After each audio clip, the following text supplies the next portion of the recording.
Donnie and Dolly. The team is supported by ableauctions.ca. Closing your business? We can help. All of our guests today, including Thomas Drance from The Athletic, standing by. Brought to you by the Bayside Oceanfront Resort. Escape to the Bayside Oceanfront Resort, the ideal mid-island destination for a relaxing weekend getaway. Enjoy comfortable accommodations, ocean views, and exceptional service. Book your stay today at BaysideResortParksville.com. Canucks hosting Chicago and Utah Saturday and Sunday, respectively, at Rogers Arena. Here to talk about that and all matters Canuck from The Athletic, author of the book Hockey 101. It's Thomas Drance. Thanks for doing this, sir. How are you? You knew that was coming. How are you? Expert. I deserve it. I'll tell you what, I'm in a better mood today than I was for our crossover segment on Canucks Talk earlier this week. I owe you an apology, Donnie. You don't. Rick, I have nothing. Yeah, good. Attaboy. But Donnie, Attaboy. you deserve better than that. I'm sorry. I was just frustrated with Rick. You don't have to apologize. I do. I legitimately have been kicking myself for it all week, so sorry. Don't worry about it. Hey, what did the Canucks show you on Wednesday, Thomas, against Calgary? Real grit. Real grit. I mean, that's a really tough spot to be in. You're at the tail end of a 3-game and 4-night stretch. You're at the tail end of a back-to-back.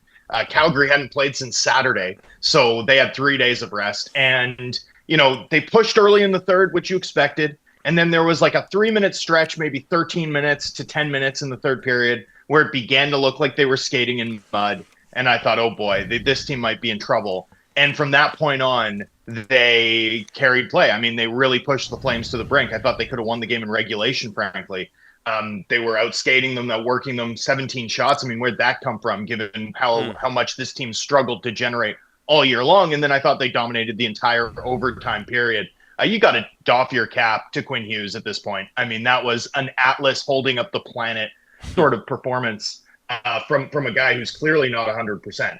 I mean, clearly not close to 100%, frankly, and was still easily the best player on the ice. And then, it's qualitative more than quantitative, but I would say certainly in that third period as it went along, Elias Pettersson looked like the most dangerous forward on the sheet. And so the Canucks come out with this win over Calgary, where you're shaking your head after the game saying, hey, the reason Vancouver won that was that they employ Quinn Hughes and Elias Pettersson, and the Calgary Flames don't. The Calgary Flames don't have players of that caliber. And that, if that logic holds for this team going forward, they can win some games. We just haven't been able to say that enough over the course of the season. I mean, we've said it every game about Quinn Hughes, that he's been available, but we haven't said it about Pettersson. If those guys are both at that level, though, consistently over the balance of this campaign, the Canucks should be favored to eke out that second wildcard spot in the West. Thomas, yesterday our Delaney's OK Tire and Langley inbox, and even today, chock full of people saying, okay, great, the Canucks win, but they weren't doing enough to protect Quinn Hughes, who was clearly being targeted by the Flames. Would you agree with that? A little bit, yeah. I mean, I thought I noticed it with the Uyghur hit in the first period. I don't know if you guys remember this one, but it was in the corner, and Uyghur really went out of his way as a defender to make sure that he leveled Hughes, which fair game, by the way, right? I mean, that's, if you're in the lineup, your fair game. It wasn't an illegal hit by any means, but it was clearly a savvy veteran player taking a number and being like, okay, this is a chance for me to begin to wear down the opposition in the first period. That was the sort of moment where you'd like to see some response. Now, it's important that your response be appropriate, as we saw with Connor Zary, right, who got 2 games and went well over the top, put his team shorthanded. The Canucks scored shortly after that power play expired. I mean, that was not an appropriate response either from the perspective of respecting player safety or the safety of your opponent, but also from the perspective of actually helping your team. But I think the instinct, the mentality of jumping in to protect your star players makes sense, right? I think that's what you want to see. And it's not like Zari's some guy in a cage being fed raw meat until puck drop. This is a skilled player. This is a guy who's, generously listed at 6 feet tall and a $175. And, but it does, I think, speak to a team mentality that I think has helped carry the Flames and that I think is in contrast with the Canucks, right? I think there's a reason why the Canucks, despite having more talent than the Calgary Flames do by a fair bit, find themselves equal in the standings with them. Although Calgary has a game in hand that they'll spend tonight against the Colorado Avalanche. Tough. that ultimately I think explains why these teams are closer in the standings than, what we think of them on paper. What we think of those lineups on paper would suggest that they should be. Hey, Thomas, look, the Canucks goal-scoring issues, yet, one of their best wingers is no goals, 10 games. 4 goals last 23. He's only got 2 since JT Miller left 15 games ago. What's going on with Brock Besser? Well, yeah, he only has 2 since JT Miller left, but DeBrusk has 5, Garland has 3, and I think everyone else is at 2. Right? I mean, maybe Pettersson has the 3 because he scored on the power play. So 3 for Pettersson, right? So he's still, 4th on the team in scoring, Rick, right? Look, Besser needs to be better. I think there have been too many games where he's been quiet in terms of his two-way impact as well. So it's not just the goal scoring for me by any means, but I would sort of point to the fact that these issues, it's not like Besser's not going and everyone else is, right? This team is struggling to score and Besser is also struggling to score. This team needs a lot more offense out of him, out of Pettersson. He's brought it the last 4 games, obviously with 3 goals, but that needs to be maintained. From their forward group in general, I mean, this team isn't generating enough. That third period in Calgary was good to see, but it was also surprising given this team's track record over the course of the year. That needs to become more routine. You need to see this team sort of meaningfully pressure, carry play, generate, especially in trailing situations, because those are going to happen. Over the last 17 games, this team's going to need to pull more points out of the fire if they're going to make the playoffs. And, good start on Wednesday, but certainly this team needs to generate more. And in Besser's case, I also think be a more impactful two-way player beneath the hash marks the way he has been, for much of the past 18 months.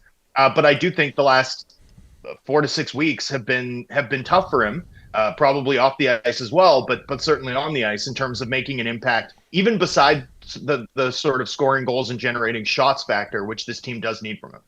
After being so average for so long, you mentioned Pettersson's better last 4 or 5 games. Why? What has happened? I think that speech he gave during the trade deadline where he opened up about, I haven't been good, I got to be better. I mean, he's turned it around since then. I don't know.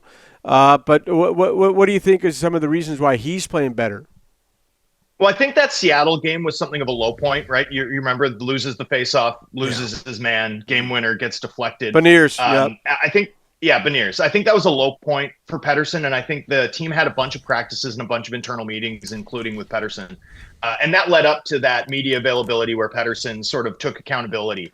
I think was open with his struggles and his feelings about it for the first time all year, right? He's been pretty defensive when asked to pinpoint what he's been going through hockey-wise, and that was sort of a moment where he at least opened the book just a little bit, right? You don't have to spill your guts in a media scrum, but sort of just explaining to fans like, hey, I know I need to be better, right? I haven't been loving my shot. Please don't make that a headline, right? I've lost some trust in that. There's been a confidence element to this, and it's been a difficult season. And yeah, I get annoyed sometimes, but right, like just that was it. That was all that needed to be said. And I do know that internally among Canucks management, Canucks coaches, that was seen as a step in the right direction, not because of the commentary to the public, but because, I think it was the culmination of multiple days of work, some frank internal conversations in which it seemed like their big center was beginning to clear his head, right? Was beginning to grapple with where his game was and take the necessary steps to get back there. And then I think since that Dallas game, or maybe even that Minnesota game, I think you've seen Pettersson look for his shot more. You've seen him begin to maybe build some confidence, I think. And then against the Flames, he finally had juice again, which I think was different even than like the performance we saw in Montreal where his line controlled play, but didn't produce, sort of was outperformed by Suzuki, or that Minnesota game where you could see it coming, but it wasn't all the way back. I think you've begun to see just Pettersson begin to build a little bit of confidence, and maybe that's why it looked so assertive, right? His game looked assertive and willful against the Flames. And that was a welcome sight for Canucks fans. I'm sure it was a welcome sight for anyone that watches this team regularly. And so, look, there's 17 games to go, right? Like there's a lot of time for him to flip the script on what his season has been. Let's be real, right? Like if Pettersson goes on a tear here, for example, we're having a very different conversation going into the summer. If Pettersson's form looks the way it has for most of the year over the balance of the season, we're having a very different conversation going into the summer. There's a wide range of outcomes for how this can go, and it'll ultimately be determined by his performance. The truth, though, is that I think what that commentary really meant was sort of deeper than the accountability side or the sort of public presentation of a player who was, going through the motions. I think it was more reflective of sort of the work that the club saw too, where a lot of the distractions of this season, which Quinn Hughes also addressed in his post-game commentary supporting Pettersson on Wednesday, I think it was like another expression of something that the organization had seen in terms of Pettersson's preparation and work rate and the way he approached that week in the wake of that Seattle game. You go on Twitter all the time, X, whatever you want to call it. Sometimes, yeah. Oh, you do. You don't have to apologize. I get ripped you get ripped all the time. Rick gets, everybody loves Rick. But you get ripped, I get ripped. No apologies needed, buddy. We're all good. All right. You should have apologized. You should have apologized to Don that day. And it's over. It's over. It's done. You should have apologized. And you texted me and said you were going to do that too. Well, he did. We're good. We're all good. All right. We're all good. I did on the air.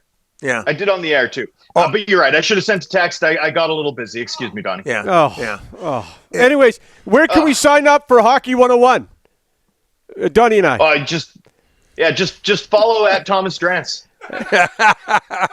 Where else? Come on. UBC or SFU? Where are you teaching? Rick, Rick, it's at FU, actually. Yeah. FU, yeah. That's where you sign up. Okay, this bit has hit its peak. We're going to say goodbye. Get out of here. Cheers, guys. Thanks for this, buddy.